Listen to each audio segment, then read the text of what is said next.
Welcome back, everyone. Today I'm going to be talking about what I use to fill cracks or mold lines on my miniatures.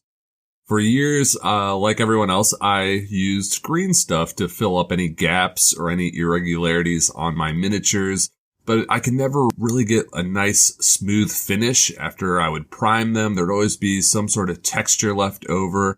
And I also tried using Tamiya putty, and that was kind of a mess. But recently, I've switched to using resin UV pens, and I gotta say, I'm never looking back. I saw a streamer using these one time, using this over a primed model, and I thought, wow, that's amazing. You can gap fill after you prime. What is this stuff? And so I looked it up, and it's a resin that sets in about 5 seconds after UV is applied to it. So I have here a Kingdom Death model called the Lonely Tree, known for having this terrible gap at the base. And even you see like professional painters that can't really deal with it. It always kind of pops up on pictures of this model. But I'm going to use this resin pen to pretty much completely fill this up. So all you have to do is you just take off the applicator and you apply a little bit of the resin over the mold line or crack. Just a little bit will do, and you can even take a wet cloth and kind of smooth the resin out. It's also sandable, so you don't even have to do that to get a nice smooth finish. And then I just take my UV light here and just hold it over the area for about 5 seconds, and it immediately hardens. You don't have to wait hours like you would with green stuff or Tamiya putty. You get a nice finish in just seconds. I really can't understate how awesome this is.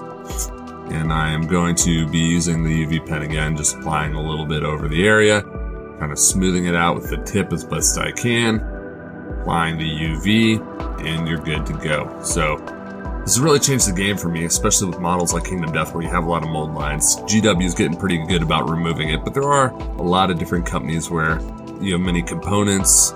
You might need a better filler than green stuff to take care of it, and this is the remedy in my opinion.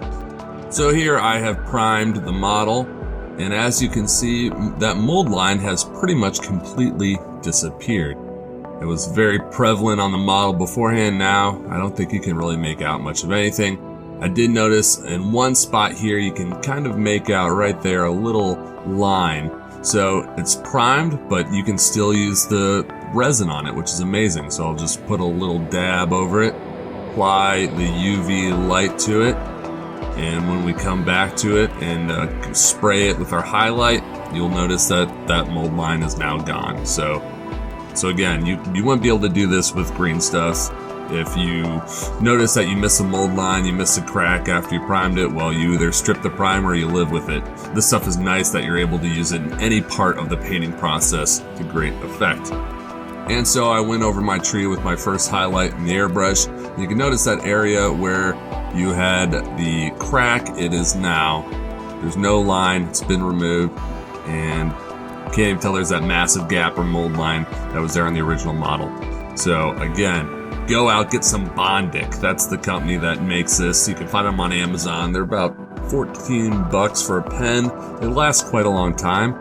So it's not something you'll use up very quickly, and it's great. I would suggest not getting, there's a cheap Chinese brand that is pretty much cancer in a stick. It is disgusting smelling. It gives you a headache. It's awful. I bought it first and regretted it. So splurge for the more expensive stuff, the Bondic, and you will not be disappointed with the results. So anyways, I hope you pick something up from this model. Again, go try these UV pens. They're a game changer for gap filling. Hope you enjoyed it. Hit that like button, subscribe, and I'll see you soon with another video. Take care.